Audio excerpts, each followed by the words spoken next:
दोस्तों, क्या आपको पता है कंप्यूटर में प्रोसेसिंग एक्चुअली कैसे होती है? कंप्यूटर के अंदर जो प्रोसेसर होता है, जो एक्चुअल में प्रोसेसिंग करता है, उसका आर्किटेक्चर क्या होता है?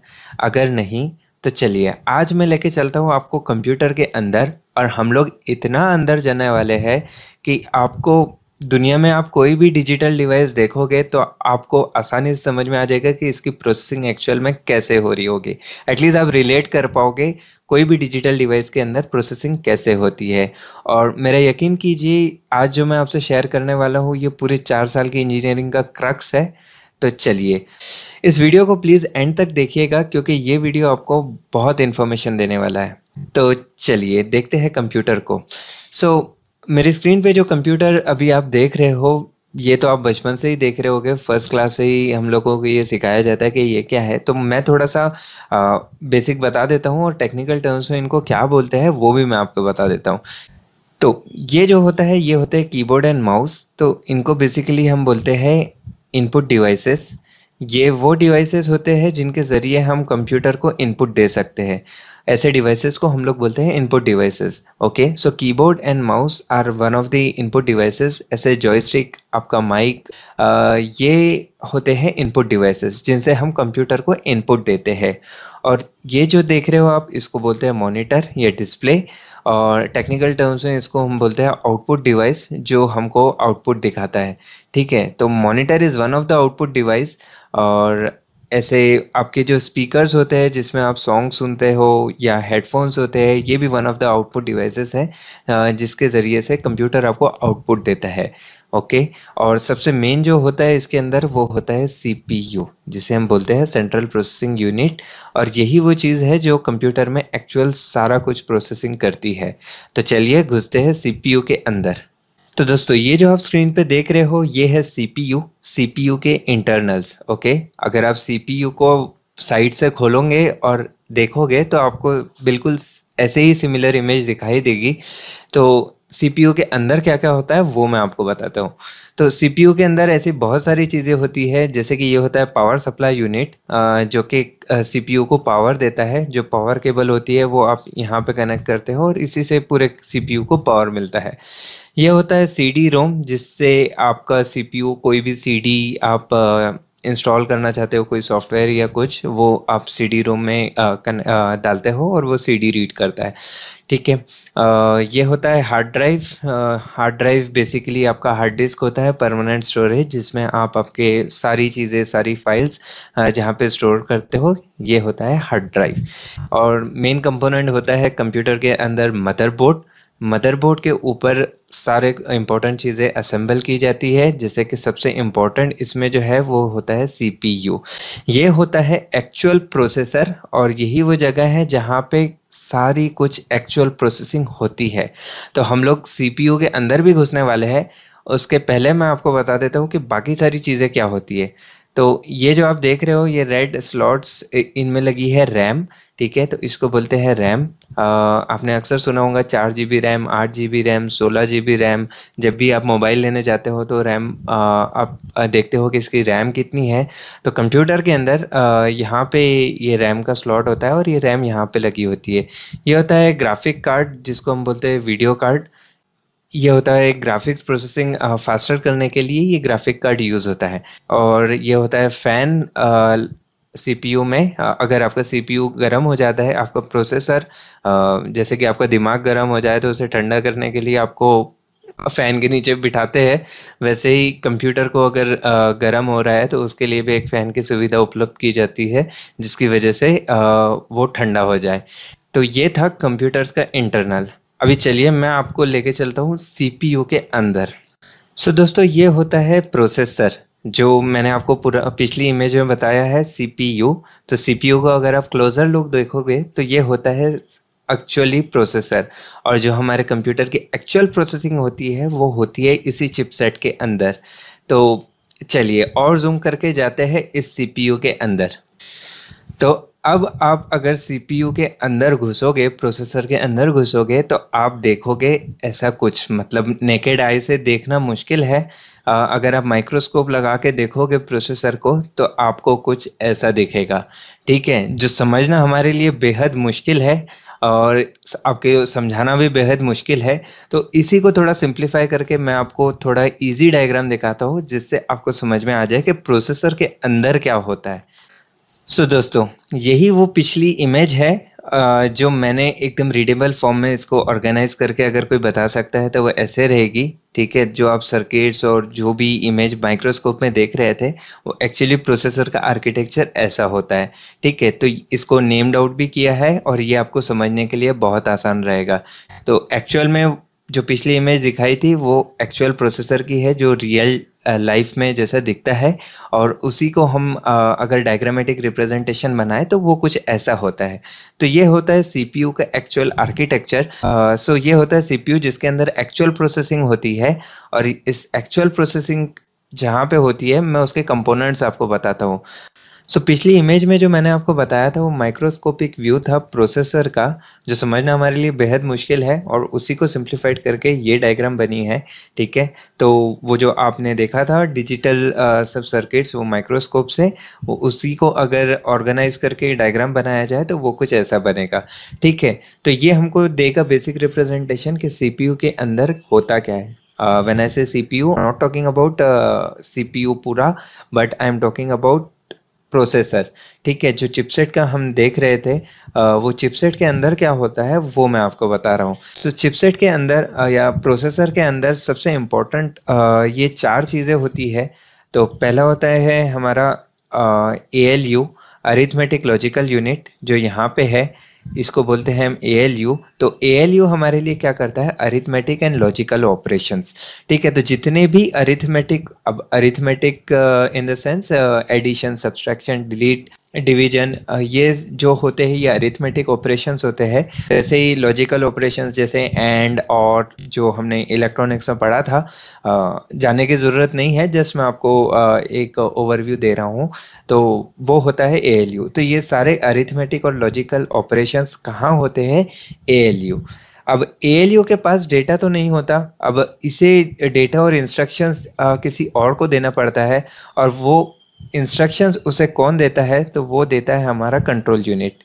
ठीक है, तो कंट्रोल यूनिट ये भी हमारा एक बहुत इंपॉर्टेंट एस्पेक्ट प्रोसेसर के अंदर। तो कंट्रोल यूनिट बेसिकली पूरा ALU का कंट्रोल जो करता है उसको बोलते हैं हम कंट्रोल यूनिट। तो ये आपके ALU को बताएगा कि कौन से इंस्ट्रक्शंस को कौन सा ऑपरेशन परफॉर्म करना है। ये ALU को बताएगा कि डेटा कहाँ पे है और कौन से डेटा पे कौन सा ऑपरेशन परफॉर्म करना है। ये चीज़ कंट्रोल यूनिट बताएगा ALU को। ठीक है, और थर्ड इंपॉर्टेंट चीज़ होती है इसके अंदर रजिस्टर्स।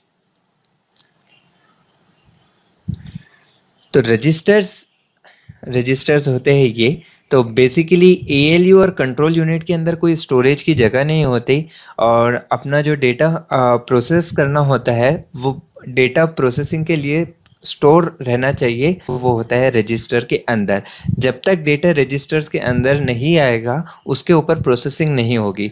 तो कोई भी डेटा के ऊपर प्रोसेसिंग करने के लिए आपको उसको लोड करना है रजिस्टर्स के अंदर। ठीक है, रजिस्टर्स के अंदर आपका डेटा स्टोर रहता है, और चौथी चीज़ जो होती है वो उसके अंदर होती है L1 कैश। ठीक है, तो L1 कैश बेसिकली एक कैश मेमोरी होती है, जिसको मैं डिटेल में थोड़ा बाद में एक्सप्लेन करूँगा। अभी के लिए L1 कैश भूल जाओ, बस cash is just a cache memory. ठीक है, तो L1, L2, L3 ऐसे 3 टाइप के कैश होते हैं, वो भी मैं आपको बताऊंगा कि कैसे होते हैं। बट अभी हम लोग ये 3 चीज़ें समझते हैं, ALU, कंट्रोल यूनिट और रजिस्टर्स। सो चलिए एक एग्जांपल के साथ समझते हैं कि इनका वर्क प्रोसेसर के अंदर कैसे होता है। तो एग्जांपल के लिए मान लीजिए मेरा एक इंस्ट्रक्शन है और मुझे क्या करना है, मेरे पास 2 नंबर है, 2 और 5। मेरे पास 2 नंबर है 2 और 5, और 2 और 5 का मुझे परफॉर्म करना है एडिशन। तो मुझे क्या करना है, ऐड 2 और 5। तो ये ऑपरेशन परफॉर्म करने के लिए मुझे क्या करना होगा, मतलब मेरा प्रोसेसर कैसे वर्क करेगा। तो बेसिकली वो पहला जो इनपुट है 2, तो वो एक रजिस्टर के अंदर ले लेगा। ठीक है, तो 2 मेरा मान लो ये रजिस्टर का नाम दे देता हूँ मैं A, और 5 मेरा दूसरा इनपुट है, जिसको मैं स्टोर कर लूँगा एक रजिस्टर B के अंदर। ठीक है, तो A के अंदर आ गया 2, बी के अंदर आ गया 5। अब मेरा कंट्रोल यूनिट क्या करेगा, इंस्ट्रक्शन रीड करेगा और इंस्ट्रक्शन है मेरा टू परफॉर्म एडिशन। तो ये एडिशन का इंस्ट्रक्शन अभी कंट्रोल यूनिट क्या करेगा, कंट्रोल यूनिट अब ऑब्वियसली इनपुट मेरा स्टोर कहाँ पे है, रजिस्टर ए और रजिस्टर बी के अंदर, और मेरे को ऑपरेशन कौन सा परफॉर्म करना है, एडिशन का। तो कंट्रोल यूनिट एएलयू को इंस्ट्रक्ट करेगा कि ऐड ए में जो डेटा है और बी में जो डेटा है। तो बेसिकली ये पूरा डेटा पास नहीं करता है, डेटा यहीं पे स्टोर रहता है, और ये कंट्रोल यूनिट एएलयू को बोलता है कि ये दो नंबर जो रजिस्टर ए में और बी में स्टोर है, इनका एडिशन आप करके दो। तो ALU 2 और 5 का एक्चुअल एडिशन करता है और वो किसी आउटपुट रजिस्टर में स्टोर कर देगा, लेट्स से C, और C में आपका आउटपुट आ जाएगा 7। तो रजिस्टर के अंदर आपका आउटपुट भी जनरेट हो जाता है और वो हो जाता है 7, और ये 7 फिर एज अ आउटपुट आपको मिलता है। तो ये होता है प्रोसेसर के अंदर जो बेसिक से बेसिक इंस्ट्रक्शन, कोई भी ऑपरेशन आप परफॉर्म कर रहे हो तो वो प्रोसेसर के अंदर ऐसे होता है। Is it about only addition? नहीं, addition, subtraction, multiplication and division.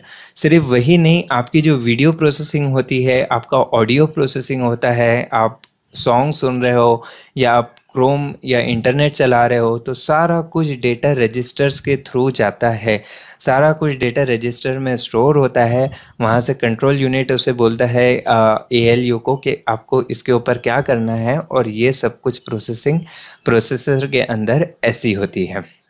Sir आपने पिछले वीडियो में बताया था कि ये सारा कुछ जो प्रोसेसर जो काम करता है वो जीरोज एंड वंस में काम करता है, बट यहाँ तो आपने 2 और 5 और नंबर्स बता रहे हो, तो कंप्यूटर को तो नंबर समझ में नहीं आते। तो चलिए इसी में हम डीप डाइव करते हैं रजिस्टर्स के अंदर, और हम समझते हैं कि कंप्यूटर जीरोज और वंस में, जब कोई बोलता है कि कंप्यूटर जीरोज और वंस में काम करता है, तो हम लोग वो समझते हैं कि अब ये जीरोज और वंस में कैसे काम करता है। जैसे कि मैंने पिछले वीडियो में बताया था आपको कि CPU या कंप्यूटर या प्रोसेसर जो भी कंप्यूटर के अंदर होता है वो सब कुछ काम करता है जीरोज एंड वंस के अंदर। तो अभी तो आपने बताया 2 और 5 का एडिशन 7, बट यहाँ तो जीरोज और वन कहीं नहीं आए, तो ये मैंने थोड़ा एब्स्ट्रैक्ट रखा था। अब हम डाइव करते हैं कि ये कैलकुलेशन एक्चुअली जीरोज और वंस में कैसे परफॉर्म हुआ। तो बेसिकली ये जो रजिस्टर्स होते हैं, इनके अंदर 2 नहीं स्टोर हुआ था, इनके अंदर बाइनरी रिप्रेजेंटेशन में डेटा स्टोर हुआ था। तो 2 मतलब बाइनरी रिप्रेजेंटेशन अगर मैं इसका बताऊं तो ये होता है 1 और 0। तो 1 मतलब जैसे मैंने, इसके लिए आपको पुरानी वीडियो देखनी पड़ेगी कि बाइनरी नंबर में डेसिमल नंबर कैसे रिप्रेजेंट होता है, हेक्साडेसिमल और ऑक्टल, ये सब मैंने पुरानी वीडियो में कवर किया था। फिर भी मैं एकदम फास्ट जाता हूँ और आपको बताता हूँ कि ये कन्वर्जन कैसे हुआ था। तो जैसे कि 1 के लिए 2 टू द पावर ऑफ 1 और 0 है तो 0 into 2 to the power of 0, 2 to the power of 1 होता है 2 प्लस 0, तो ये होता है 2। तो ये था 2 का बाइनरी रिप्रेजेंटेशन। इसी तरह 5 का बाइनरी रिप्रेजेंटेशन होता है 101 101। तो ये होता है 2 to the power of 0, 2 to the power of 1, 2 to the power of 2। जैसे कि यहाँ पे 1 है तो 1 इंटू 2, 0 इंटू 2 और 1 into 2 to the power of 0। तो ये निकल के आता है 4, और ये निकल के आता है 0, और ये निकल के आता है 1। 4 प्लस 0 प्लस 1, आंसर आता है 5। ठीक है, तो 2 का बाइनरी रिप्रेजेंटेशन हुआ 10, और 5 का बाइनरी रिप्रेजेंटेशन हुआ 101।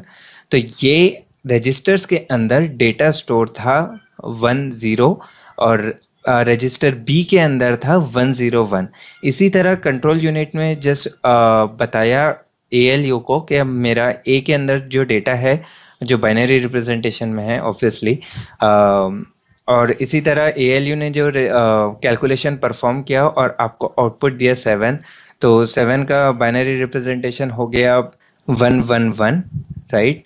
तो 1 मतलब 4 प्लस 2 प्लस 1, ये आ गया 7, राइट। तो आपके जो टाइप सी में जो आपका रिजल्ट आया था वो आया था 111, और इसी को डेसिमल में कन्वर्ट करके आपको आउटपुट मिलता है 7। तो तो रजिस्टर्स के अंदर कैलकुलेशन होता है जीरोज और वंस में। अब ये जीरोज और वंस में रजिस्टर्स के अंदर डेटा कैसे स्टोर होता है, तो ये मैं आपको बताता हूँ। तो अभी आपको समझ में आ गया कि जीरोज और वंस में ही कैलकुलेशन होता है, बट ये जीरोज और वंस में डेटा प्रोसेसर के अंदर कैसे स्टोर होता है, मतलब ये जीरो और वन कैसे स्टोर होता है, वो मैं आपको समझाता हूँ। तो जीरोज और वंस में कंप्यूटर में जो डेटा स्टोर होता है वो समझने के लिए हमको दो बेसिक चीज़ें मैं आपको बताता हूँ कि कंप्यूटर के जो सर्किट्स और ये सब कुछ बना होता है, जो स्टोरेज डिवाइसेस होते हैं और जितने भी प्रोसेसर वगैरह होते हैं, ये दो चीज़ें से बनी होती है। एक होता है ट्रांजिस्टर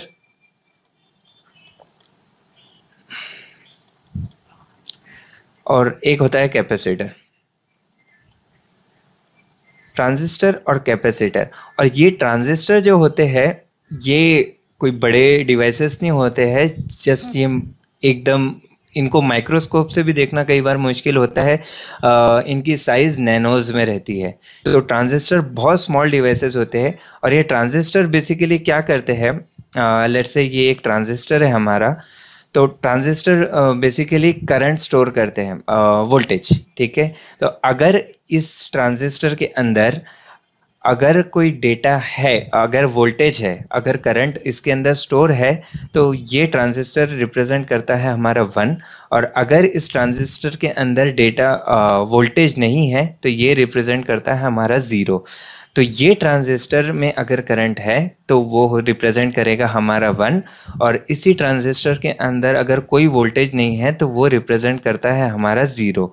तो इसी तरह वन और ज़ीरो रिप्रेजेंट करने के लिए, जैसे पुरानी वीडियो में भी मैंने आपको बताया था कि डिजिटल सर्किट में इसीलिए हम लोग बाइनरी रिप्रेजेंटेशन यूज़ करते हैं, क्योंकि बाइनरी रिप्रेजेंटेशन जो होता है वो डिजिटल सर्किट्स को बहुत अच्छे से रिजेंबल करता है, क्योंकि करंट है और करंट नहीं है, ये दो ही पॉसिबिलिटी है। आधा करंट, पूरा करंट, ऐसी कोई पॉसिबिलिटी नहीं होती। अगर ऐसे 10 कॉम्बिनेशन होते तो शायद हम लोग डेसिमल नंबर में भी रिप्रेजेंट कर लेते, बट वो नहीं होने वाला है कभी, ठीक है। तो दो ही पॉसिबिलिटीज है, या तो लाइन ऑफ रहेगी या तो लाइन ऑन रहेगी, ठीक है। तो अगर इस ट्रांजिस्टर के अंदर अगर करंट है, वोल्टेज है, तो वो होगा ज़ीरो, और इस ट्रांजिस्टर के अंदर अगर डेटा नहीं है तो वो होगा वन।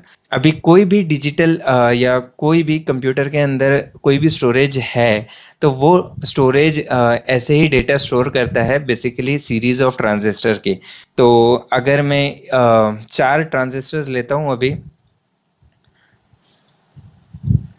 ठीक है, ये चार ट्रांजिस्टर्स हैं मेरे पास, और इसमें मैं सिर्फ ये सेकंड ट्रांजिस्टर में करंट लगता हूँ, ठीक है, और बाकी सब में मेरा कोई करंट नहीं है, ठीक है। तो नो करंट मतलब ज़ीरो, नो करंट मतलब ज़ीरो, करंट है मतलब वन, और करंट नहीं है मतलब ज़ीरो, ठीक है। तो ज़ीरो ज़ीरो वन ज़ीरो ये निकल के आता है आपका टू, राइट।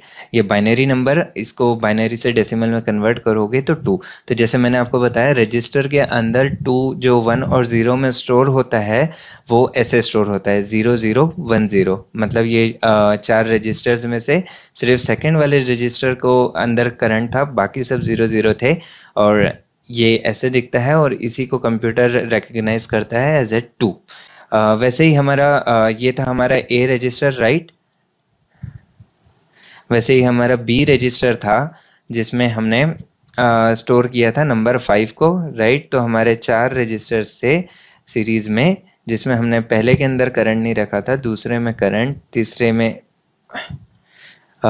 में नो करंट, चौथे में करंट। तो ये हमारा रिप्रेजेंट कर रहा था 101, और जो निकल के आता है 5, ठीक है। तो ए के अंदर था 0010, बी के अंदर था 0101, और ये ऐसे हमने स्टोर किया था 2 और 5 को।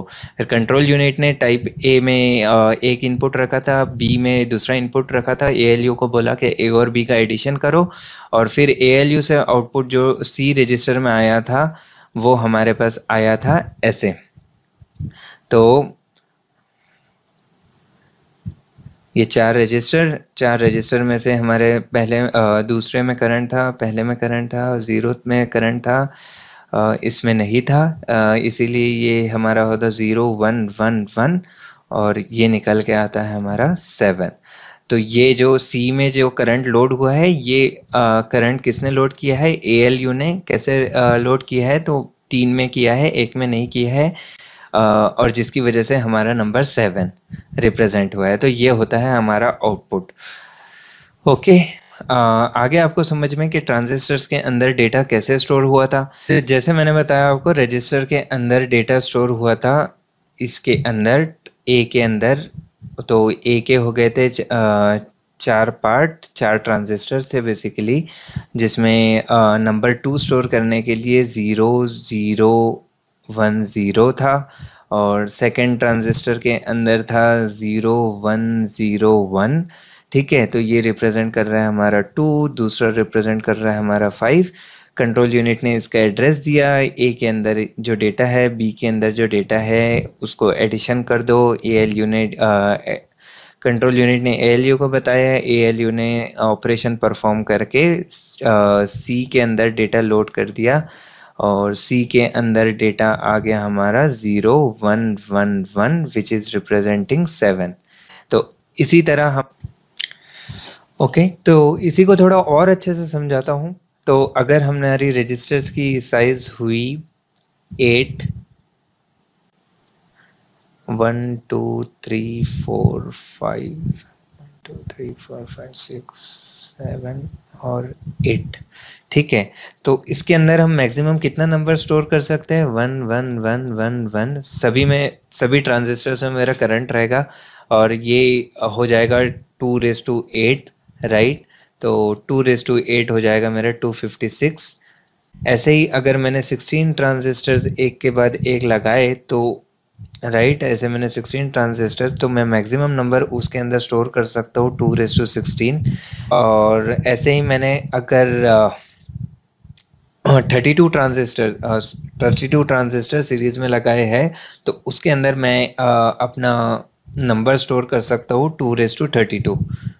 और ऐसे ही अगर मैंने इसको भी डबल कर दिया, 32 से ज़्यादा ट्रांजिस्टर्स मैंने लगाया, तो मैं मैक्सिमम नंबर का कैलकुलेशन कर सकता हूँ 2�64। ठीक है, तो इसका कैलकुलेशन कितना होता है मैं आपको बताता हूँ। तो अगर 2�4 16 होता है, 2�8 256, अगर 2�16 किया तो 65536, 2�32 किया तो मुझे इतने बड़े नंबर का मैं कैलकुलेशन एक वन गो में कर सकता हूँ। और अगर मेरे ट्रांजिस्टर रजिस्टर का साइज है 64, तो मैं इतना बड़ा number at a time store करके उसका कैलकुलेशन कर सकता हूँ, और ये कैलकुलेशन होगा मेरा प्रोसेसर के अंदर। तो कितना बड़ा number at a time process कर सकता हूँ, ये मेरा डिपेंड करता है रजिस्टर्स की साइज पे, और रजिस्टर की साइज डिटरमिन करेगी आपका प्रोसेसर कितना फास्ट ऑपरेशन कर सकता है, राइट। तो जितना ज़्यादा साइज आपके रजिस्टर्स की होगी, उतना ज़्यादा फास्ट प्रोसेसिंग और उतना ज़्यादा बड़ा कैलकुलेशन आप वन गो में कर सकते हो, क्योंकि एक ही साथ आपने इतना बड़ा नंबर स्टोर कर लिया, राइट। दोस्तों, इसी को बोलते हैं रजिस्टर्स की साइज। तो आपने अक्सर कंप्यूटर में सुना होगा 32 बिट का प्रोसेसर, 64 बिट का प्रोसेसर, राइट। ये सीपीयू की साइज जो बताते हैं हमको कि 32 बिट का प्रोसेसर है, 64 बिट का प्रोसेसर। कई बार सॉफ्टवेयर इंस्टॉल करते वक्त भी वो पूछता है कि आपका प्रोसेसर कितना साइज है, और उसका पैकेज उस हिसाब से रहता है, राइट। 32 बिट का प्रोसेसर है तो उसके हिसाब से सॉफ्टवेयर रहता है। तो ये जो 32 बिट या 64 बिट वो कहते हैं, तो that is nothing but one of your register size. ठीक है, मतलब रजिस्टर्स की साइज होती है। That's not only register size, registers के अलावा बस होती है जो कनेक्ट करती है, मेमोरी एड्रेसेस होते हैं। तो मेनली जो ये साइज होती है वो आपके रजिस्टर्स की साइज होती है। तो आप जब भी अब कंप्यूटर में देखोगे 32 बिट प्रोसेसर, 64 बिट प्रोसेसर, है ना, तो आपको समझ में आ जाएगा कि ये 32 बिट जो है वो रजिस्टर की साइज है। ठीक है, यहाँ पे हमने एक और पॉइंट मिस आउट कर दिया बेसिकली समझने के लिए, कि ये जो 0 और 1 रहता है, ठीक है, या तो 0 रहेगा या तो 1 रहेगा, इसको हम टेक्निकल टर्म्स में बोलते हैं बिट। बिट। तो एक transistor will represent your 1 bit. एक ट्रांजिस्टर में या तो 0 हो सकता है या तो 1 हो सकता है, तो उस ट्रांजिस्टर को हम लोग बोलते हैं बिट। और ऐसे 8 बिट्स एक साथ लगा दिए, राइट। ये 8 ट्रांजिस्टर्स हमने एक सीरीज में लगा दिए, 4 और ये 4, तो ये बन जाता है हमारा 8 बिट, राइट। ऐसे ही हमने 32 ट्रांजिस्टर्स एक के बाद एक लगा दिए थे, तो वो हम हो गया था हमारा 32 बिट। वैसे ही 64 ट्रांजिस्टर्स एक के बाद एक लगा दिए थे, तो वो हो गया था हमारा 64 bit. So important catch here is about bit, ठीक है। तो 0 और 1 जो भी आपका डिजिटल डिवाइस है, राइट, ज़ीरो है, ट्रांजिस्टर हो या कैपेसिटर हो, तो उसको हम लोग बोलते हैं बिट। और collection of 8 bits is known as byte. तो 8 बिट मिलके बनता है हमारा एक बाइट, ठीक है। तो हम लोग जब भी एक बाइट की बात करेंगे, that will represent by my 8 bit, ठीक है। ये बहुत इंपॉर्टेंट कैलकुलेशन गाइस, बहुत सारे लोगों को पता नहीं होता है कि बिट क्या होता है, बाइट क्या होता है, ठीक है। तो 8 बिट मिलके बनते हैं हमारा एक बाइट, ठीक है। तो अगर मेरे 8 ट्रांजिस्टर्स में लगाता हूं एक के बाद एक, तो वो बनते हैं 8 bit and that will represent my 1 byte, ठीक है। और इसी 1 बाइट को ऐसे हमने एक बाइट में आगे 8 बिट, और ऐसे ही हमने 1024 बाइट्स, ठीक है। 1024 बाइट्स कह रहा हूं, बिट्स नहीं कह रहा हूं, ठीक है। 1024 बाइट्स मतलब 1024 इंटू 8 बिट्स रहेंगे, राइट। 1024 बाइट को एक साथ हम लोग बोलते हैं 1 केबी, किलो बाइट, ठीक है। तो 1024 बाइट मिलके बनता है हमारा 1 केबी। ओके, यू कैन इमेजिन कि 1 केबी के अंदर कितने ज्यादा बिट्स आ गए। वैसे ही अगर 1024 केबी हमने एक साथ लगा दिए, तो वो मिलके बनता है हमारा 1 MB। Okay, so 1 MB is nothing but your 1024 KB, and 1024 is again your 1024 into 1024 byte, right। तो you can imagine कि 1024 into 1024 इतने ज़्यादा बाइट्स मिलके हमारा बनता है 1 MB, ठीक है। और इसी तरह 1024 MB मिलके बनता है हमारा 1 GB। ओके, तो जब भी आप 1 GB, हमारे एप्लीकेशंस होते हैं, हमारा सॉफ्टवेयर्स होते हैं, हम लोग देखते हैं कि वो जीबीज में, एमबीज में होते हैं, राइट। तो वो जीबी में आप सोच सकते हो कि कितने ज़्यादा डेटा है, राइट। तो एक आप कैलकुलेशन भी नहीं कर सकते ये कितने ज़्यादा बाइट्स हो गए at the end, right. Right, you can imagine ये कितने ज़्यादा ट्रांजिस्टर लगने वाले हैं 1 GB डेटा स्टोर करने के लिए। हम लोग कितनी आसानी से बोल देते हैं कि एक एप्लीकेशन 1 GB का है। अभी हम लोग इमेज ही लेते हैं तो 200-300 MB का एक इमेज बनता है। तो यू कैन इमेजिन कि आपकी इमेज होल्ड करने के लिए कितने ज़्यादा ट्रांजिस्टर्स या जो भी आपका मेमोरी यूनिट है, जो भी आपका करंट स्टोर कर रहा है, उसको कितना ज़्यादा करंट स्टोर करके रखना पड़ता होगा खाली आपकी एक इमेज रिप्रेजेंट करने के लिए। और हम लोग इमेज जस्ट 1 क्लिक करते हैं और इमेज आ जाती है, और वो कितना डेटा कैप्चर होता है शायद आप अब उसको लिंक कर पा रहे होगे कि हमारे एक क्लिक पर कितने ट्रांजिस्टर्स या कितने कैपेसिटर्स यूज होते हैं उस इमेज को स्टोर करने के लिए। उसके अंदर के डेटा का जो रिप्रेजेंटेशन है वो obviously in the back end वो जीरोज और वंस है, और जीरोज और ones in the form of bits. और जितनी ज़्यादा साइज आपकी इमेज की है उतनी ही ज़्यादा मेमोरी आपने ऑक्यूपाई करी है। तो same goes with your RAM. आपका हार्ड डिस्क, आपकी हार्ड डिस्क में ज़्यादा मेमोरी होती है, मतलब ज़्यादा बिट्स आप स्टोर कर सकते हो, टीबीज तक के वो जाता है।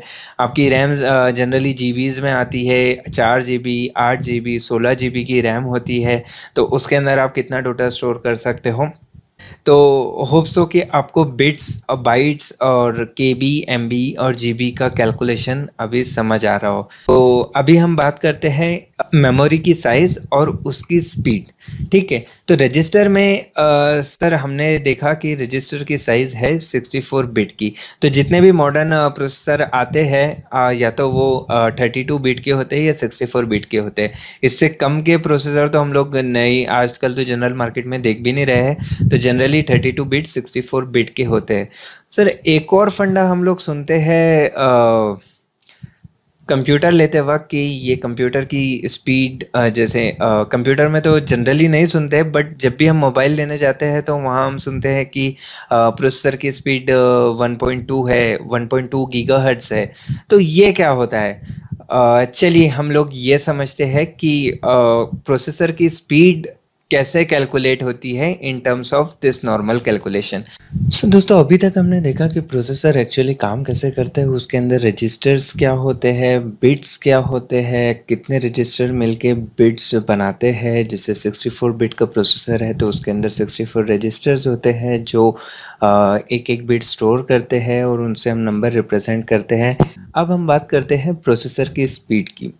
तो जब हम प्रोसेसर की स्पीड की बात करेंगे तो कोई भी चीज़ की अगर स्पीड मेजर करनी है तो इन टर्म्स ऑफ टाइम हम उसको मेजर करते हैं, राइट। जैसे कि मान लो 80 किलोमीटर्स पर आवर, मतलब 1 घंटे में आप 80 किलोमीटर जा सकते हो, ये उसकी स्पीड है। या मीटर पर सेकेंड, राइट। 1 सेकेंड में आप इतने मीटर्स डिस्टेंस ट्रेवल कर सकते हो, राइट। दैट्स व्हाट मीटर पर सेकेंड मीन्स। वैसे ही लाइट का स्पीड लाइट ईयर्स में रहता है, राइट। तो कंप्यूटर का स्पीड हम कैसे मेजर करते हैं वो मैं आपको बताता हूँ, ठीक है। तो कंप्यूटर का स्पीड हम मेजर करते हैं बेसिकली कि वो 1 सेकेंड के अंदर कितने साइकिल्स परफॉर्म करता है, उसे हम बोलते हैं कंप्यूटर की स्पीड। तो मैंने बोला कि कंप्यूटर की स्पीड हम लोग मेजर करते हैं साइकिल्स, कितने साइकिल्स 1 सेकेंड में कंप्यूटर या प्रोसेसर परफॉर्म कर सकता है, उससे हम मेजर करेंगे प्रोसेसर की स्पीड को, ठीक है। तो अगर आपने डिजिटल सर्किट देखा होगा तो कुछ ऐसे देखा होगा, राइट। तो इसे हम कंसिडर करते हैं एज अ 1 साइकिल। तो ऐसे जितने साइकिल्स कंप्यूटर 1 सेकेंड में परफॉर्म करेगा उसे हम बोलेंगे कंप्यूटर की स्पीड। तो अभी ये 1 साइकिल हो गया, और 1 साइकिल में कंप्यूटर कितने इंस्ट्रक्शंस एग्जीक्यूट करता है। जैसे कि हमने पुराने एग्जाम्पल में देखा कि हमने एक इंस्ट्रक्शन दिया था ऐड 2 5, जिसका आंसर आया था हमें 7। ये था हमारा एक इंस्ट्रक्शन। तो सिंप्लिसिटी के लिए अभी के लिए एज्यूम करते हैं कि एक इंस्ट्रक्शन कंप्यूटर 1 साइकिल में एग्जीक्यूट करता है, ठीक है। 1 इंस्ट्रक्शन इन 1 साइकिल, ठीक है। तो एक इंस्ट्रक्शन 1 साइकिल में परफॉर्म कर रहा है, इसी को हम बोलते हैं आईपीसी, इंस्ट्रक्शन पर साइकिल, ठीक है। टर्म्स याद रखने की जरूरत नहीं, जस्ट एक सिंप्लिसिटी के लिए आपको बता रहा हूं कि 1 साइकिल में कंप्यूटर एक इंस्ट्रक्शन एग्जीक्यूट करता है तो उसे हम बोलते हैं आईपीसी, जिसका फुल फॉर्म है इंस्ट्रक्शन पर साइकिल। तो अगर आपके प्रोसेसर का आईपीसी है 1, जिसका मतलब कि एक इंस्ट्रक्शन 1 साइकिल में एग्जीक्यूट करेगा। तो अभी मैं बात कर रहा था कि प्रोसेसर की स्पीड की, राइट। तो जैसे किलोमीटर्स हमने मेजर करा, किलोमीटर पर आवर, 1 आवर में आप कितने किलोमीटर जा सकते हो। वैसे ही प्रोसेसर की जो स्पीड मेजर होगी वो इन टर्म्स ऑफ साइकिल्स। तो साइकिल्स पर सेकेंड, ठीक है। साइकिल पर सेकेंड, जितने साइकिल्स प्रोसेसर 1 सेकेंड के अंदर परफॉर्म करेगा उसे हम बोलेंगे प्रोसेसर की स्पीड, ठीक है। 1 साइकिल में कंप्यूटर एक या एक से ज़्यादा इंस्ट्रक्शंस एग्जीक्यूट कर सकता है, बट सिंप्लिसिटी के लिए लेट्स अज्यूम कि प्रोसेसर का आईपीसी जो है इंस्ट्रक्शन पर साइकिल वो 1 है। तो कंप्यूटर 1 साइकिल के अंदर एक इंस्ट्रक्शन एग्जीक्यूट करेगा, और 1 सेकेंड के अंदर कितने साइकिल एग्जीक्यूट करेगा। तो कंप्यूटर 1 सेकेंड के अंदर कितने साइकिल्स परफॉर्म कर सकता है उसे हम बोलेंगे प्रोसेसर की स्पीड्स। तो साइकिल्स पर सेकेंड, इसे हम सर क्या हम इसे सीपीएस बोलते हैं? नहीं, हम प्रोसेसर की स्पीड सीपीएस में नहीं मेजर करते हैं, बल्कि साइकिल्स पर सेकेंड, इसे हम बोलते हैं हर्ट्ज, ठीक है। ये हर्ट्ज एक ऐसा यूनिट है टू मेजर द फ्रीक्वेंसी, मतलब 1 सेकेंड के अंदर कितना फ्रीक्वेंटली वो ऑसिलेट कर रहा है, कितने साइकिल्स परफॉर्म कर रहे हैं, उसे हम मेजर करते हैं हर्ट्ज में, ठीक है। तो प्रोसेसर का स्पीड हम लोग हमेशा मेजर करेंगे हर्ट्ज में। Hertz is nothing but 1 second के अंदर कितने साइकिल्स कंप्यूटर परफॉर्म कर रहा है, उसे हम बोलते हैं हर्ट्ज। तो ये प्रोसेसर के अंदर एक सेकंड में जितने भी साइकिल्स परफॉर्म होंगे उसे हम बोलेंगे प्रोसेसर की speeds, which is nothing but hertz. तो अगर ये प्रोसेसर एक सेकंड में 2 साइकिल्स परफॉर्म कर रहा है तो इसे हम बोलेंगे इसकी प्रोसेसर की स्पीड 2 हर्ट्ज है। अगर ये एक सेकंड में 4 साइकिल्स परफॉर्म कर रहे हैं तो इसे हम बोलेंगे 4 हर्ट्ज। ठीक है, अगर ये 100 साइकिल्स परफॉर्म कर रहा है एक सेकेंड के अंदर तो इसे हम बोलेंगे 100 हर्ट्ज। ठीक है, अभी तो आप समझ गए, 1 हर्ट्ज मतलब एक सेकेंड के अंदर वो एक साइकिल परफॉर्म कर रहा है। तो अगर प्रोसेसर की स्पीड 2 हर्ट्ज है तो ये ऐसे एडिशन का और प्रोसेसर का आईपीसी है 1, मतलब एक साइकिल के अंदर एक इंस्ट्रक्शन, तो 2 साइकिल के अंदर 2 इंस्ट्रक्शन परफॉर्म होंगे, राइट। अगर प्रोसेसर की स्पीड हमारी है 2 हर्ट्ज की, अगर 100 हर्ट्ज है और हमारा आईपीसी 1 है तो हम इसमें 100 इंस्ट्रक्शंस एग्जीक्यूट कर सकते हैं, राइट। तो जनरली प्रोसेसर का जो आईपीसी होता है वो 2 होता है। ठीक है, तो एक साइकिल के अंदर प्रोसेसर जो है वो 2 इंस्ट्रक्शंस परफॉर्म करता है, इसलिए प्रोसेसर का आईपीसी हम बोलते हैं 2 है। ठीक है, तो 2 इंस्ट्रक्शंस पर साइकिल। ठीक है, तो अभी अगर प्रोसेसर का स्पीड 2 हर्ट्ज है और एक साइकिल में कंप्यूटर अगर 2 इंस्ट्रक्शन एग्जीक्यूट कर रहा है तो 2 हर्ट्ज में कंप्यूटर कितने इंस्ट्रक्शन एग्जीक्यूट करेगा? 4, राइट। तो अगर 2 हर्ट्ज की स्पीड है तो कंप्यूटर 4 इंस्ट्रक्शंस हमारे एग्जीक्यूट करेगा। 4 इंस्ट्रक्शन जरूरी नहीं कि एडिशन हो, एडिशन, मल्टीप्लिकेशन, डिवीजन, सब्सट्रैक्शन या कुछ और एंड और वाले इंस्ट्रक्शंस कोई भी हो सकते हैं, राइट। तो ऐसे इंस्ट्रक्शंस कंप्यूटर हमारा एग्जीक्यूट करेगा। अगर 2 हर्ट्ज की स्पीड है तो वो 4 इंस्ट्रक्शंस हमारे एग्जीक्यूट करेगा। वैसे ही अगर 4 हर्ट्ज है तो इसका मतलब ये हमारे 8 इंस्ट्रक्शंस एग्जीक्यूट करेगा, और 100 हर्ट्ज है इसका मतलब ये 200 इंस्ट्रक्शंस एग्जीक्यूट करेगा। तो सर एक्चुअल में प्रोसेसर की स्पीड जो रियल मार्केट में है वो क्या होती है, चलिए वो मैं आपको बताता हूँ। तो जब भी हम कंप्यूटर लेने जाते हैं हम लोग देखते हैं उसके अंदर i3, i5 या i7 का प्रोसेसर होता है। तो इनकी स्पीड भी हम लोग देखते हैं कि क्या है। जनरली लोग नहीं देखते कि प्रोसेसर की स्पीड क्या है, जस्ट देखते हैं i3 है, i5 या i7 है बट फास्ट है। आज मैं आपको टेक्निकली मैं बताता हूँ आपको कि स्पीड क्या होती है उनकी। तो ये जो जैसे कि मैंने बताया कि कंप्यूटर लेने जाते हो आप तो आप देखते हो i3 होता है या i5 होता है या i7 होता है। करंटली मेरे पास जो सिस्टम है उसके अंदर i3 प्रोसेसर है, राइट। यहाँ पे आप देख सकते हो i3 प्रोसेसर, ये स्नैपशॉट मेरे ही सिस्टम का कॉन्फ़िगरेशन है जिसमें मेरे पास i3 का प्रोसेसर है। और इसमें देखिए ये मुझे बता रहा है कि मेरे प्रोसेसर की स्पीड है 1.90 गीगाहर्ट्ज़। ठीक है, इट्स नॉट जस्ट 1.9 हर्ट्ज, ये 1.9 हर्ट्ज नहीं है बल्कि 1.9 गीगाहर्ट्ज है। ठीक है, तो जैसे कि मैंने बताया 1 हर्ट्ज मतलब एक सेकंड के अंदर एक साइकिल परफॉर्म करता है। 1.9 हर्ट्ज अगर होता तो ये एक सेकंड के अंदर 1.9 साइकिल्स परफॉर्म कर सकता। ठीक है, बट ये 1.9 गीगाहर्ट्ज है गाइस, हर्ट्ज नहीं है। Okay, 1.9 gigahertz. तो गीगा क्या होता है? गीगा होता है आपका बिलियन, मतलब 100 crore. Just imagine 100 crore cycles इन 1 सेकेंड। ठीक है, एक सेकेंड के अंदर आपका कंप्यूटर 100 करोड़ साइकिल्स परफॉर्म कर सकता है। ठीक है, इसका मतलब अगर मेरा आईपीसी 2 है मतलब एक साइकिल के अंदर मैं 2 इंस्ट्रक्शन परफॉर्म कर सकता हूँ। जैसे कि मैंने ऐड वाला एग्जांपल लिया था, राइट। तो अगर मैं 2 एडिशन परफॉर्म कर सकता हूँ एक साइकिल में, इसका मतलब है एक सेकेंड के अंदर मैं ऐसे 200 करोड़ इंस्ट्रक्शंस एग्जीक्यूट कर सकता हूँ जस्ट इन 1 सेकेंड। तो गाइज यू कैन इमेजिन कि प्रोसेसर की स्पीड क्या होती है, इसकी पावर क्या होती है बेस्ड ऑन दिस स्पीड। ठीक है, तो जस्ट इमेजिन कि how powerful this processor is जो इतना फास्ट कैलकुलेशन करके आपको देगा। तो 100 करोड़ हर्ट्ज मतलब ये 1 गीगा हर्ट्ज होता था, अभी ये 1.9 हर्ट्ज है, इसका मतलब ये 190 करोड़ हर्ट्ज। ठीक है, 190 crore instructions, sorry 190 crore cycles ये एक सेकेंड में परफॉर्म कर सकता है, जिसका मतलब है ये 380 इंस्ट्रक्शंस एक सेकेंड में परफॉर्म कर सकता है, राइट। ओके, तो ये था प्रोसेसर की स्पीड के बारे में। उसी तरह आप रिलेट कर सकते हो कि 2.4 गीगाहर्ट्ज अगर है तो उसकी स्पीड क्या होगी। वैसे ही अगर i7 है तो मिनिमम 2.9 से, मतलब उसकी रेंज होती है 2.9 से लेके 4.2 तक। डिफरेंट जनरेशन्स भी होते हैं, राइट। अलग अलग जनरेशन की स्पीड में एनहांसमेंट होता है, उनकी कैश में एनहांसमेंट होता है, ये सब।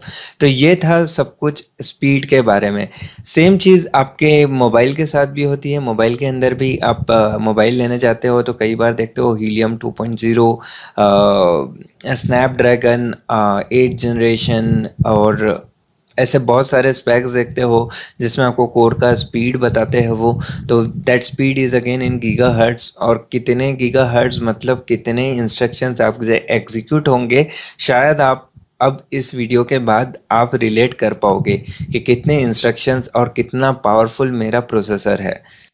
सो दोस्तों, चलिए अब मैं आपको बताता हूँ थोड़ी सी हिस्ट्री और बेसिकली वॉन न्यूमन आर्किटेक्चर क्या है, और बेसिकली कंप्यूटर इंजीनियरिंग में वॉन न्यूमन आर्किटेक्चर क्यों पढ़ाया जाता है। तो जो आप स्क्रीन पे देख रहे हो ये है वॉन न्यूमन का आर्किटेक्चर। सो वॉन न्यूमन क्या था? वॉन न्यूमन एक साइंटिस्ट था जिसमें लेट 1940s में एक आर्किटेक्चर दिया था, ठीक है। और उसी आर्किटेक्चर को हम लोग बोलते हैं वॉन न्यूमन आर्किटेक्चर। उस आर्किटेक्चर का नाम ही पड़ गया था वॉन न्यूमन आर्किटेक्चर। तो वॉन न्यूमन आर्किटेक्चर जो वॉन न्यूमन ने दिया था 1949 में, if I am not wrong, तो वो आर्किटेक्चर कुछ ऐसा था जिसमें उन्होंने बोला था कि बेसिकली कंप्यूटर जो हम लोग बनाएंगे उसका आर्किटेक्चर कुछ ऐसा रहेगा कि बेसिकली उसमें इनपुट और आउटपुट के इक्विपमेंट्स रहेंगे, जैसे कि आज हम लोग कीबोर्ड, मॉनिटर और डिस्प्ले, ऐसे हमारे इनपुट और आउटपुट डिवाइसेस होते हैं। फिर उसमें एक सेंट्रल प्रोसेसिंग यूनिट रहेगा जो कि अरिथमेटिक एंड लॉजिकल यूनिट रहेगा ऐसे, और प्रोग्राम कंट्रोल यूनिट रहेगा, मेन मेमोरी रहेगी, ठीक है। तो ये बेसिक आर्किटेक्चर दिया था वॉन न्यूमन ने 1940s में, late 1940s, if I am not wrong 1949 में दिया था। तो 1949 का यह आर्किटेक्चर तब से लेके आज तक, अभी आपने पुराना बेसिकली लेटेस्ट वाला आर्किटेक्चर हमने देखा, तो ये आर्किटेक्चर और वो आर्किटेक्चर ऑलमोस्ट सेम है। जिसमें आप देख सकते हो अरिथमेटिक लॉजिकल यूनिट है, प्रोग्राम कंट्रोल यूनिट है, इसको इनपुट आउटपुट डिवाइसेस कनेक्टेड है। मेन मेमोरी इसके अंदर हमने नहीं देखा, बट हाँ, ये प्रोसेसर जो कनेक्टेड होता है वो रैम से कनेक्ट होता है, जिसको हम लोग बोलते हैं मेन मेमोरी, राइट। वो मैं आपको बताता हूँ कि रैम और इनका इंटीग्रेशन कैसे होता है। But von Neumann architecture basically अगर आप पढ़ोगे तो इट्स नथिंग बट यही है कि कंप्यूटर का जो आर्किटेक्चर रहेगा, जो प्रोसेसर हम लोग डिज़ाइन करेंगे वो कैसा रहेगा। और 1949 से लेके अब तक अगर आप कोई भी प्रोसेसर का डिज़ाइन देखोगे तो वो mainly von Neumann architecture follow करते हैं। उसमें थोड़े से एडवांसमेंट्स हुए like L1 cash, L2 cash, L3 cash, वो मैं आपको थोड़ी देर में बताता हूँ कि वो क्या होता है। This is what von Neumann architecture, और इन्होंने ये आर्किटेक्चर 1949 में दिया था, और तब से लेके आज तक जितने भी प्रोसेसर के आर्किटेक्चर बने हैं तो सब कहीं ना कहीं वॉन न्यूमन आर्किटेक्चर फॉलो करते हैं। तो यू कैन इमेजिन कितने साल पहले आज कितनी एडवांसमेंट हो गई है, राइट। 70 ईयर्स हो गए, 73 ईयर्स, और 73 ईयर्स के बाद भी हम लोग वही आर्किटेक्चर फॉलो कर रहे हैं। तो यू कैन इमेजिन कि वॉन न्यूमन का आर्किटेक्चर कितना इम्पोर्टेंट है, और जो उन्होंने 70-80 ईयर्स पहले सोचा था, आज तक हम लोग वही आर्किटेक्चर फॉलो कर रहे हैं। ओके गाइस, तो अभी मैं आपको बताता हूँ कि कैश और रैम कहाँ पे आती है कंप्यूटर में, उसका क्या यूज़ होता है और क्यों होती है बेसिकली कंप्यूटर के अंदर रैम, ठीक है। तो अभी तक के जैसे हमने देखा कि रजिस्टर्स के अंदर डेटा लोड होता है, राइट। अगर प्रोसेसर से कुछ भी काम करवाना हो तो उसको डेटा लोड कहाँ पे करना होता है, प्रोसेसर के अंदर। जैसे कि हमने एग्जांपल में देखा 2 और 5 ये मेरे दो रजिस्टर्स के अंदर लोड किया था और कंट्रोल यूनिट ने एलयू को बताया था कि रजिस्टर ए और रजिस्टर बी में जो डेटा है उनके ऊपर ऐड का इंस्ट्रक्शन एग्जीक्यूट करो, और वो इंस्ट्रक्शन एग्जीक्यूट होके मेरे को रिजल्ट आया था 7, अगेन इन बाइनरी फॉर्मेट। तो कोई भी डेटा प्रोसेसिंग के लिए कहाँ पे आता है, रजिस्टर्स के अंदर, ठीक है। तो रजिस्टर्स के अंदर आता है डेटा, तभी उसके ऊपर प्रोसेसिंग होती है, ठीक है। और ये इंस्ट्रक्शन लेट से ये एक साइकिल में एग्जीक्यूट होता है, अगले साइकिल में कोई दूसरा इंस्ट्रक्शन रहेगा तो उसका डेटा यहाँ पे लोड होगा, तीसरे साइकिल में कोई और डेटा रहेगा, उसका डेटा यहाँ पे लोड होगा, राइट। लेकिन होता क्या है दोस्तों, जब हमारे इंस्ट्रक्शंस जो एग्जीक्यूट होते हैं, लेट्स से ये मेरे इंस्ट्रक्शंस है और ये मेरा इंस्ट्रक्शन है, राइट। इसमें मेरे कुछ 5 इंस्ट्रक्शंस है, इसमें मेरे कुछ 5 इंस्ट्रक्शंस है, 1 2 3 4 5, 1 2 3 4 5, ठीक है। तो ये मेरे दो सेपरेट इंस्ट्रक्शन की लिस्ट है, इस पर मैं बाद में जाऊँगा, प्रोसेस और थ्रेड्स हम लोग आगे देखेंगे, बट जस्ट आपको कैश और रैम समझाने के लिए आपको ये दे रहा हूँ, ठीक है। तो एक साइकिल के अंदर कंप्यूटर ये वाला इंस्ट्रक्शन एग्जीक्यूट करेगा, राइट। अगले साइकिल में कंप्यूटर ये वाला इंस्ट्रक्शन एग्जीक्यूट करेगा, बट हो सकता है बीच में दूसरा प्रोसेस भी, ऐसे नहीं है कि एक ही प्रोसेस चल रहा है। तो कंप्यूटर में थ्रेड शेड्यूलिंग होती है, जिससे अलग अलग प्रोसेस को अलग अलग टाइम मिलता है, ठीक है। वो मैं अगली वीडियो में बहुत डीप में जाने वाला हूँ। तो अभी सिंप्लिसिटी के लिए एज्यूम कर लो कि आपके पास ऐसी इंस्ट्रक्शन की लिस्ट है, ये मेरी लिस्ट 1 है और ये लिस्ट 2 है, और अब कंप्यूटर में लिस्ट 1 के इंस्ट्रक्शन एग्जीक्यूट हो रहे, 2 इंस्ट्रक्शंस हो गए। अभी स्केड्यूलिंग एल्गोरिदम ने आपका दूसरी लिस्ट में से भी उसको एग्जीक्यूट करना है, राइट। इसको होल्ड पे नहीं रख सकते, इसके भी इंस्ट्रक्शंस एग्जीक्यूट करना है। तो अब ये 2 इंस्ट्रक्शंस इसने एग्जीक्यूट कर लिए, अब ये गया दूसरे लिस्ट पे, फिर इसके पहले से और इस पे इंस्ट्रक्शन एग्जीक्यूट किए, ठीक है। तो मान लो इसमें इंस्ट्रक्शंस है कि पहले में मैंने ऐड किया है नंबर 2 और 5, जिसका रिजल्ट आया मेरे को 7, और थर्ड लाइन पे मेरे को एग्जीक्यूट करना है कि इनका जो रिजल्ट आया है 7, ओके, ये 7 रिजल्ट को अब मल्टीप्लाई करना है 2 से, ठीक है। तो पहला इंस्ट्रक्शन था 2 + 5, जिससे मेरे को आ गया रिजल्ट 7, ठीक है। और सेकेंड लाइन पे, okay, let's say second line पे मुझे एग्जीक्यूट करना है 7 × 2, basically result into 2, right. Result मुझे पता है कि 7 आने वाला है, बट ये जो इसका रिजल्ट आया है, रिजल्ट को 2 से मल्टीप्लाई करना है, तो बेसिकली 7 × 2 मेरे को करना है। अगेन 2 + 5 × 2 करना है। तो पहला इंस्ट्रक्शन था 2 + 5, और अगली लाइन पे मेरे को जो भी रिजल्ट आया है उसको 2 से मल्टीप्लाई करना है। बट ये पहला इंस्ट्रक्शन लिस्ट 1 का एग्जीक्यूट करने के बाद, ओके, तो हियर 2 + 5 मेरा रिजल्ट क्या आया था, 7, राइट। अभी इस साइकिल के बाद होना ये चाहिए था कि 7 × 2 वाला ऑपरेशन परफॉर्म होना चाहिए था, राइट। कि जो सी में जो डेटा है इसको 2 से मल्टीप्लाई करना है 14 के लिए।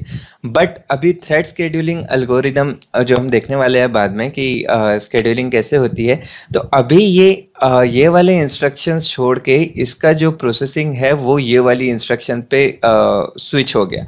इसको बोलते हैं हम कॉन्टेक्स्ट स्विचिंग, ठीक है। तो अभी रजिस्टर्स के अंदर ये वाली लिस्ट के रिलेटेड डेटा था, ये वाले इंस्ट्रक्शंस की लिस्ट का डेटा था, और अभी कॉन्टेक्स्ट स्विच होके प्रोसेसर ने ये वाला इंस्ट्रक्शन को छोड़ दिया, क्योंकि ऑब्वियसली आपको बहुत सारी चीज़ पैरेलल में करनी होती है। अगेन वो मैं अगली वीडियो में डेप्थ में जाने वाला हूँ, बट अभी सिंप्लिसिटी के लिए 2 इंस्ट्रक्शन लिस्ट मैंने लिए है एग्जाम्पल के लिए, राइट। तो यहाँ पे कंप्यूटर का हो गया कॉन्टेक्स्ट स्विच, ये वाले इंस्ट्रक्शंस छोड़ के कंप्यूटर जंप हो गया ये वाले इंस्ट्रक्शंस के ऊपर, ठीक है। अब जब वो ये वाले इंस्ट्रक्शंस के ऊपर आया तो इसका पहला एग्जीक्यूट करना, मतलब ये रजिस्टर्स में जो डेटा है, अब ये वाला डेटा तो चला गया बाहर, राइट। ये वाला डेटा इनवैलिडेट हो गया क्योंकि अब कॉन्टेक्स्ट आ गया कंप्यूटर का ये वाले इंस्ट्रक्शन पे। तो अब इसमें जो डेटा है, लेट्स से 4 + 8, ठीक है, तो यहाँ पे 4 हो जाएगा, यहाँ पे 8 हो जाएगा, राइट। यहाँ पे हो जाएगा 4, यहाँ पे हो जाएगा 8 और इसका रिजल्ट 4 + 8 आएगा 12, राइट। तो यहाँ पे आ जाएगा 12। तो बेसिकली ये वाला डेटा इनवैलिडेट हो गया। अब रजिस्टर जो मेरा ये वाला डेटा है, ठीक है। अब इसने इसका एक इंस्ट्रक्शन एग्जीक्यूट करा, अब इसको वापस से ये वाली लिस्ट से कंटिन्यू करना है।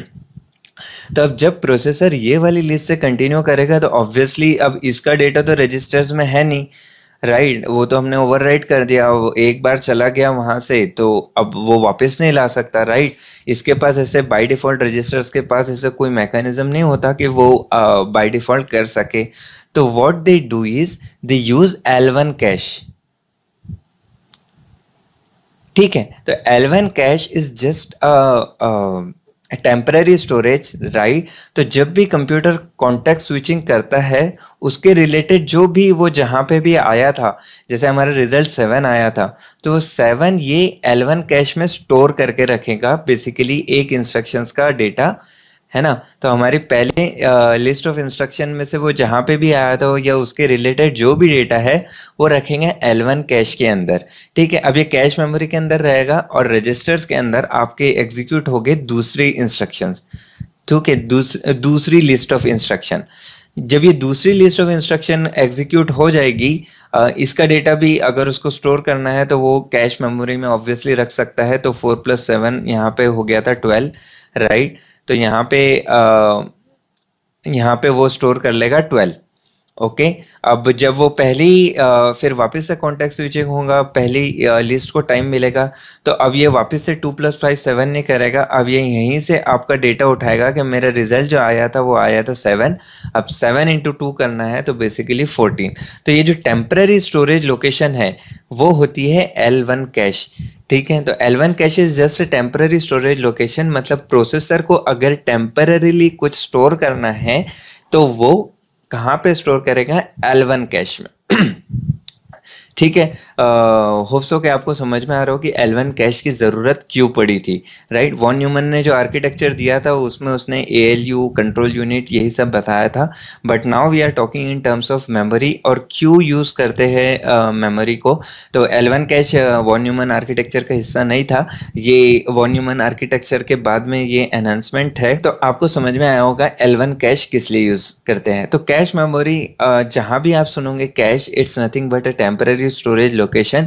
जो चीज आप बार बार नहीं करना चाहते हो, जैसे 2 + 5 का एडिशन आप अगली बार नहीं करना चाहते हो, वो एडिशन का रिजल्ट आप कहीं स्टोर करना चाहते हो, तो that's where you store in cash, ठीक है। तो वहां पे आप ये मेमोरी में कैश मेमोरी में ये डेटा स्टोर करोगे। ऐसे ही प्रोग्रामिंग में हम लोग देखेंगे जावा में भी कैश इस्तेमाल होती है, राइट। जैसे कि डीबी से डेटा फैच करके लाना होता है, तो बार बार डीबी के पास जाने से अच्छा, अगर आपको बार बार उस डेटा की रिक्वायरमेंट है तो बार बार डीबी से फैच करके लाने के बजाय आप एक कैश मेमोरी में वो डेटा स्टोर करके रखते हो, और जब भी आपको डेटा लगता है वो आप कैश से पुल करते हो rather than 1000 times going to DB, ठीक है। तो कैश इन जनरल यही होता है, टेम्पररी स्टोरेज लोकेशन। और प्रोसेसर के अंदर L1 कैश क्या है, तो बेसिकली, और इसका लेवल 1 इसलिए कहा जाता है क्योंकि रजिस्टर से सबसे नजदीक वाली मेमोरी होती है L1 कैश। तो सबसे पहले जो आ गई रजिस्टर के बाद कोई मेमोरी नहीं है, वहीं से ALU उसको प्रोसेसिंग के लिए उठा लेगा, और जो मेमोरी सबसे नजदीक प्रोसेसर की होती है वो होती है रजिस्टर्स, ठीक है। और रजिस्टर्स के बाद अब प्रोसेसर अगर कॉन्टेक्स्ट स्विचिंग कर रहे हैं, कोई भी रीजन की वजह से उसको टेम्पररी डेटा स्टोर करना है, तो वो डेटा स्टोर करेगा वो L1 कैश के अंदर। अब L1 कैश की भी साइज, जैसे हमने देखा रजिस्टर्स की साइज 32 बिट या 64 बिट की होती है, राइट। 32 बिट या 64 बिट की होती है, तो सिर्फ इतना ही डेटा रजिस्टर्स के अंदर हो सकता है। इससे थोड़ी बड़ी साइज L1 कैश की होती है, ठीक है। तो पहले रजिस्टर्स के बाद आती है L1 कैश, ठीक है। इसकी भी साइज जीबीज या एमबीज में नहीं होती, इसकी भी साइज कुछ केबीज की होती है। बेसिकली रजिस्टर से थोड़ी बड़ी होती है, और जैसे मैंने बताया कि टेम्परेरीली अगर प्रोसेसर को कुछ डेटा स्टोर करना रहा तो वो L1 कैश के अंदर स्टोर करेगा। तो ऐसे ही एनहांसमेंट होते गए, और फिर उन्हें रियलाइज हुआ कि L1 कैश के बाद एक और मेमोरी देना चाहिए जिसका नाम होगा L2 cash. Again L2 cash क्या है, तो बेसिकली अगर आपकी L1 कैश फुल हो जाती है, मल्टी प्रोसेसिंग में क्या होता है कि L2 कैश कई बार दो कोर्स के बीच में शेयर होती है, वो हम अगली वीडियो में देखेंगे मल्टी प्रोसेसिंग, जहाँ पे हम देखेंगे मल्टी प्रोसेसिंग और मल्टी थ्रेडिंग। बट ऐसे ही L1 कैश के बाद आती है L2 कैश। तो अगर L1 कैश फुल हो जाती है और दूसरे और कई रीज़न है जिसकी वजह से L2 कैश भी यूज़ होती है, तो L2 कैश की साइज़ L1 कैश से बड़ी होती है और L1 कैश की साइज़ रजिस्टर से बड़ी होती है, राइट। ऐसी एक और मेमोरी होती है जिसका नाम होता है L3 कैश। तो ये L1, L2, L3 ये लेवल्स है। रजिस्टर से सबसे नज़दीक वाली कैश को बोलते हैं L1, उससे थोड़ी दूर रहेगी L2 और उसके बाद आएगी हमारी L3। और सर रैम में कब डेटा जाता है, तो भैया L3 कैश भी जब फुल हो जाती है, या cash is again a temporary location, right. और जो प्रोसेस का जो मेन डेटा होता है वो आपके मेन मेमोरी में होता है जिसे हम बोलते हैं रैम। तो यही रैम आपकी जीबीज में होती है, right. 2 GB, 3 GB, sorry 2 GB, 4 GB, 8 GB, 16 GB। तो ये आपकी रैम की साइज होती है। तो RAM is again a temporary storage location. RAM में हमेशा के लिए कुछ डेटा स्टोर नहीं होता है। कंप्यूटर बंद करो और तो रैम के अंदर का डेटा लॉस्ट हो जाता है, राइट। तो आप जैसे कुछ काम करते हो, अगर आपने सेव नहीं किया उसको तो वो रैम के अंदर ही रहता है, और जैसे ही कंप्यूटर बंद करके स्टार्ट करो तो वो डेटा लॉस्ट हो जाता है। तो RAM is again a temporary storage location. और इसकी हायरार्की कैसी है वो मैंने आपको यहाँ पे कवर की है, जिसमें मैंने बताया आपको कि पहले रजिस्टर्स आते हैं, फिर L1 कैश आती है, फिर L2 कैश, फिर L3 कैश, और उसके बाद आती है रैम। ओके, तो यही होता है रजिस्टर्स। रजिस्टर्स के बाद आती है L1 कैश, L1 कैश के बाद L2 कैश, L2 कैश के बाद L3 कैश, और L3 कैश के बाद आती है रैम। तो जैसे जैसे हम लेफ्ट टू राइट जाएंगे, यहाँ पे हमारी साइज बढ़ती जाएगी, ठीक है। रजिस्टर्स कुछ बिट्स के थे, L1 कैश इससे थोड़ी बड़ी रहती है, केबीज में रहती है। L2 कैश उससे बड़ी रहती है, L3 कैश उससे बड़ी रहती है, और रैम तो आपको पता ही है कितनी बड़ी रहती है। 4 GB की रैम होती है, 8 GB होती है, 16 GB होती है। ऐसे करके हमारी रैम की साइज होती है, राइट। तो जैसे ही हम लोग लेफ्ट से राइट जाएंगे, इनकी साइज बढ़ती रहेगी। तो सर रजिस्टर्स की साइज क्यों नहीं बढ़ा देते, क्यों इसको जीबीज में ही नहीं बना देते, फिर तो हमको L1, L2, L3 कैश की जरूरत ही नहीं पड़ेगी, राइट। तो भैया रजिस्टर्स जो बने होते हैं ये होते हैं ट्रांजिस्टर्स के, और बहुत हाई क्वालिटी के ट्रांजिस्टर्स के, जो कि आप करंट फ्लक्चुएट कर सके 1 सेकेंड के अंदर 100 करोड़ बार, राइट। इन करोड्स 200 करोड़ बार आपको करंट फ्लक्चुएट कर सके। और रजिस्टर्स की जो, तो आप लोगों को क्वेश्चन आ रहा होगा कि भैया इतने सारे मेमोरी के बाद क्यों ना हम लोग रजिस्टर्स की साइज ही बढ़ा दे, राइट। रजिस्टर्स को ही जीबीज में बना दो ना, फिर ये कैश मेमोरी का काम ही नहीं रहेगा। प्रोसेसर को जो रहेगा वो उसी के अंदर स्टोर कर लेगा, उसी के अंदर रेफर कर लेगा। तो ऐसा क्यों नहीं करते। तो भैया ये जो रहता है रजिस्टर्स की साइज, ये रजिस्टर जो बने होते हैं वो ट्रांजिस्टर्स के बने होते हैं, और ट्रांजिस्टर्स बहुत हाई क्वालिटी के ट्रांजिस्टर होते हैं, क्योंकि उनको करंट कितनी स्पीड में फ्लक्चुएट करना है वो मैंने आपको बताया, राइट। 200 करोड़ बार 1 सेकेंड के अंदर उनको करंट पकड़ना है, छोड़ना है। तो यू कैन इमेजिन कि वो कितना फास्ट उनकी स्पीड होनी चाहिए, और इसीलिए उनकी जो प्राइस होती है, मेकिंग कॉस्ट जो होता है वो बहुत हाई होता है। तो रजिस्टर आप प्रोसेसर लेने जाओ, आपको पता चलेगा कि सिर्फ प्रोसेसर ही आपका कंप्यूटर के अंदर 10,000 15,000 का खाली प्रोसेसर होता है, ठीक है। तो इमेजिन ये 64 बिट साइज देने के लिए उनको इतना कॉस्ट किया है उन्होंने। क्या बोल रहे हो कि जीबीज में रहेगा तो आपके प्रोसेसर की कॉस्ट क्या रहेगी। सिर्फ यही वजह नहीं है, इसको एफिशिएंट भी रखने के लिए इसकी साइज कम रखी जाती है और दूसरी मेमोरीज का इस्तेमाल किया जाता है।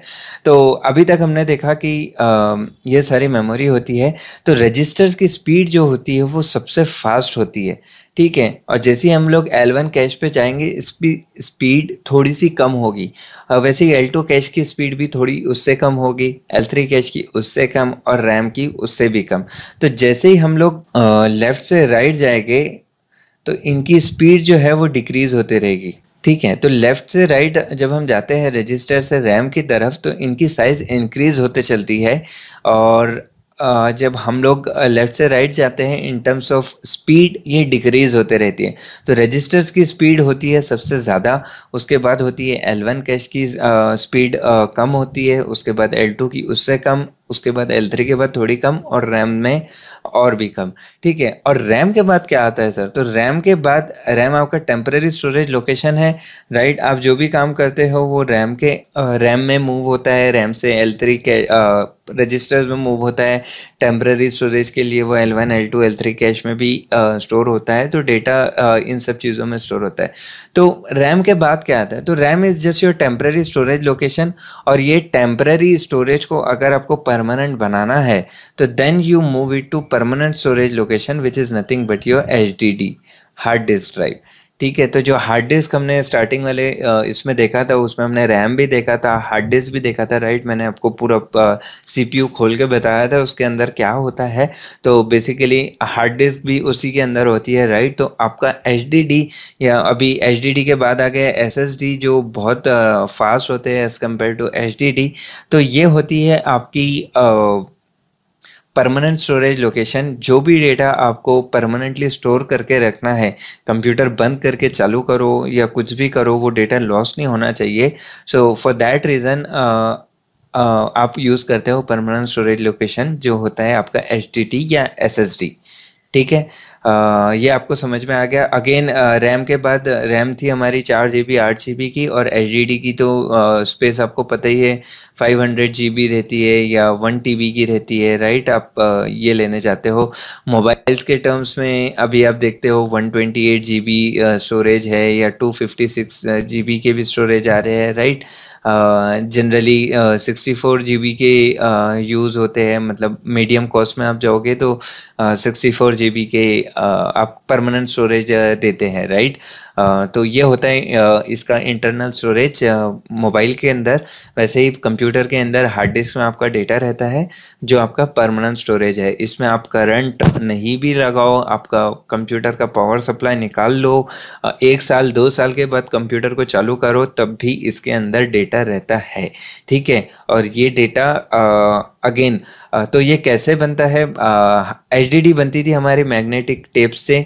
ठीक है, अब वो स्टोरेज डिवाइसेस हम लोग नहीं पढ़ते हैं, but you can imagine now. ठीक है, तो registers, cash, L2 cash, L3 cash, ये हमारे बने होते हैं ट्रांजिस्टर से। ट्रांजिस्टर बहुत हाई कैपेसिटी वाले ट्रांजिस्टर से। और शुरुआत में आपको अगर याद होगा तो मैंने बात की थी कंप्यूटर 2 चीज़ों से बनता है, रही ट्रांजिस्टर्स और कैपेसिटर्स। मेमोरी की अगर बात करें तो रैम जो बनती है वो हमारी कैपेसिटर से बनती है। तो एक बहुत इंटरेस्टिंग फैक्ट मैं बताऊंगा आपको। ठीक है, तो रैम जो होती है वो कैपेसिटर से बनी होती है, रजिस्टर्स बने होते हैं ट्रांजिस्टर से। ठीक है, तो रैम जब कैपेसिटर से बनी होती है तो basically capacitor is just a temporary, मतलब आप कैपेसिटर अगर रियल वर्ल्ड में देखोगे, राइट, अब आपके फैन के ऊपर भी एक कैपेसिटर लगा होता है, राइट। तो रैम के अंदर इतने बड़े कैपेसिटर नहीं होते, वो छोटे छोटे कैपेसिटर्स होते हैं, एकदम नैनोज में होते हैं। तो कैपेसिटर्स में उसका डेटा रहता है। तो बेसिकली कैपेसिटर में अगर जब तक करंट है, तो जब तक के वोल्टेज का सप्लाई है उसके अंदर करंट रह सकता है, लेकिन जैसे ही वोल्टेज का सप्लाई बंद, उसके अंदर करंट स्टोर नहीं रहता, उसके अंदर का करंट उड़ जाता है। ठीक है, that's why RAM is temporary storage location. जब तक के आपका कंप्यूटर प्लग्ड इन है, रैम के अंदर का डेटा रैम में ही रहेगा जब तक कि आपका पावर सप्लाई इन है। जैसे ही आपने पावर निकाल दिया, कैपेसिटर के अंदर डेटा नहीं रहता और वो डेटा उड़ जाता है। इसीलिए दोस्तों, जब आपका कंप्यूटर हैंग होता है या आपका मोबाइल हैंग होता है, आप उसको रीस्टार्ट करते हो, कस्टमर केयर वाले बोलते हैं कि आप आपका मोबाइल रीस्टार्ट करो, है ना। तो इससे आप क्या करते हो, रैम में जो भी डेटा, अभी आपकी रैम फुल हो गई है जिसकी वजह से एप्लीकेशंस बहुत स्लोली काम कर रहे हैं आपके, तो जैसे ही आप आपका लैपटॉप या कंप्यूटर रीस्टार्ट करते हो तो वो रैम के अंदर का सारा डेटा फ्लश आउट हो जाता है। ठीक है, उसके अंदर कोई डेटा नहीं रहता। तो अगर कोई प्रोग्राम आपका हैंग हो जाता है, वो स्ट्रक हो जाता है और उसने रैम के अंदर मेमोरी ऑक्यूपाई करके रखी है, तो जब आप आपका कंप्यूटर रीस्टार्ट करोगे, वो कैपेसिटर्स का डेटा चले जाएगा, आपका रैम पूरा फ्रेश हो जाएगा, और जब आप रीस्टार्ट करोगे तो आपका डेटा फ्रेशली लोड होगा उसके अंदर। ठीक है, तो यही वजह है कि आप कंप्यूटर रीस्टार्ट करते हो, जिसकी वजह से आपका कंप्यूटर फास्ट चलता है। अगेन वो थोड़ी देर फास्ट चलता है, ठीक है, और फिर जैसे वापस से रैम भर जाती है तो फिर वापस से वो हैंग होना स्टार्ट कर देता है। क्यों? क्योंकि अब रीज़न शायद आप रिलेट कर पाओगे, अभी और ज़्यादा डिटेल में नहीं जाते, बट ये बहुत ही इंटरेस्टिंग फैक्ट था आपके रियल लाइफ से, जो आप बार बार करते हो, कंप्यूटर रीस्टार्ट करते हो, मोबाइल रीस्टार्ट करते हो, तो वो जनरली आपको क्यों रिकमेंड किया जाता है? वो इसीलिए रिकमेंड किया जाता है कि आपकी रैम में जो जंक डेटा या जो काम का डेटा नहीं है, जो टेम्परेरीली स्टोर होके रखा हुआ है, वो डेटा आप फ्लश आउट कर दो और आपकी रैम पूरी 4 GB की 4 GB आप डबल से यूज कर पाओ। पूरी 4 GB अवेलेबल नहीं रहती, कुछ पोर्शन ऑब्वियसली सिस्टम के प्रोसेसेस रन होते हैं, राइट, आपका ऑपरेटिंग सिस्टम चल रहा होता है जो ऑलरेडी ऑक्यूपाई करके रखते हैं। इसीलिए जब आप मोबाइल के अंदर देखते हो तो आपको दिखता है कि आपकी अवेलेबल रैम पूरी 4 GB तो नहीं बताता, वो 2.8 या उससे थोड़ी कम, इस प्रकार से वो रैम अवेलेबल रहती है। बट रीस्टार्ट का लॉजिक आपको समझ में आया होगा कि वो क्यों करते हैं, क्योंकि रैम बनी होती है कैपेसिटर से। जैसे ही आपने उसके अंदर करंट बंद कर दिया, उसके अंदर का सारा डेटा अपने आप, किसी को प्रोग्राम नहीं लिखना पड़ा उसके लिए, क्योंकि वो कैपेसिटर से बनी है। जैसे ही करंट खत्म, उसके अंदर का डेटा लॉस्ट हो गया और आपकी रैम फ्लैश आउट हो गई। अभी जो भी डबल से रीस्टार्ट करेंगे, सब फ्रेश डेटा लोड होगा उसके अंदर और उसके हिसाब से आगे की प्रोसेसिंग चलेगी। और हार्ड डिस्क और एसएसडी, तो हार्ड डिस्क भी अगेन बनी होती थी मैग्नेटिक टेप से, जिसकी वजह से उसका प्रोसेसिंग काफ़ी, मतलब स्पीड उसकी काफ़ी स्लो थी। बट एसएसडी आप देखोगे, इन्होंने एसएसडी के अंदर फिर से ट्रांजिस्टर्स यूज़ की है, जो ट्रांजिस्टर करंट होल्ड करके रख सकते हैं, और इनकी स्पीड एलईडी से काफ़ी फास्ट है, लाइक 50 और 100 टाइम्स इसकी स्पीड एचडीडी से फास्ट है। इसीलिए आप जब आपका लैपटॉप में एचडीडी निकाल के एसएसडी लगाते हो तो आपका ऑपरेशंस फास्ट होने लगते हैं, आपका कंप्यूटर फास्ट होने लगता है। सो दोस्तों, इस वीडियो में हमने स्टार्ट किया था एक बेसिक डेस्कटॉप कंप्यूटर जो हम बचपन से देखते आ रहे हैं, और मैंने आपको लेके चला पूरा प्रोसेसर के अंदर। हमने समझा कि एक्चुअल प्रोसेसिंग कैसे होती है, बाइनरी में कैसे काम करता है। जब कोई बोलता है कंप्यूटर जीरोज और वंस में काम करता है, तो बेसिकली बैकएंड में क्या होता है वो हमने देखा, राइट। एएलयू कैसे मल्टीप्लिकेशन, डिवीजन, सब्सट्रैक्शन और अरिथमेटिक के अलावा लॉजिकल ऑपरेशंस परफॉर्म करता है, वो सब हमने देखा। पूरा आर्किटेक्चर समझा, हमने समझा L1 cash, L2 cash, L3 cash कैसे यूज होती है। रैम भी हमने थोड़ा बहुत देखा, राइट, कि रैम की साइज और बाकी कुछ रैम से रिलेटेड, राइट। तो इसी के साथ दोस्तों, ये मिनिमल डेटा है और मिनिमल इंफॉर्मेशन है, इसमें जितना ज़्यादा आप एक्सप्लोर कर सकते हो you are free to, but ये एकदम क्रक्स ऑफ इंफॉर्मेशन है जो मैंने सिंपल टर्म्स में आपको समझाने की कोशिश की है, ज़्यादा जार्गन्स यूज़ नहीं किए हैं, राइट। एकदम सिंपल टर्म्स में कंप्यूटर कैसे वर्क होता है, ताकि किसी लेमैन ने भी अगर इस वीडियो को देखे तो उसे भी समझ में आना चाहिए कि कंप्यूटर कैसे वर्क होता है। तो एकदम लेमन टर्म्स में, एकदम सिंपल वर्ड्स में मैंने आपको समझाया कि कंप्यूटर बैक एंड में प्रोसेसिंग कैसे होती है। ठीक है, हमने इसमें देखा एक प्रोसेसर के साथ कैसे वर्क होता है। अगली वीडियो में हम देखने वाले हैं कि मल्टी प्रोसेसिंग कैसी होती है, मल्टी प्रोसेस कैसा होता है। अभी हमने खाली एक कोर देखा, अभी रियल वर्ल्ड में एक कोर प्रोसेसर नहीं है, मल्टी कोर सिस्टम्स है, राइट। तो हम उस वीडियो में देखने वाले हैं मल्टीपल प्रोसेसर्स क्या होते हैं, और मल्टी प्रोसेसिंग क्या होती है, थ्रेड्स क्या होते हैं, मल्टी थ्रेडिंग क्या होती है, और ये सब। ठीक है, सो दोस्तों, उस वीडियो पे जाने से पहले प्लीज़ मेक श्योर कि आप इस वीडियो को लाइक करें, ज़्यादा से ज़्यादा शेयर करें। आपको लगता है कि ये बेसिक इन्फॉर्मेशन हर किसी को पता होना चाहिए, तो please feel free to share it. ज़्यादा से ज़्यादा शेयर कीजिए और प्लीज़ इस चैनल को सब्सक्राइब करिए। चलिए बढ़ते हैं नेक्स्ट वीडियो की तरफ, जिसमें हम देखने वाले हैं मल्टी प्रोसेसिंग और मल्टी थ्रेडिंग।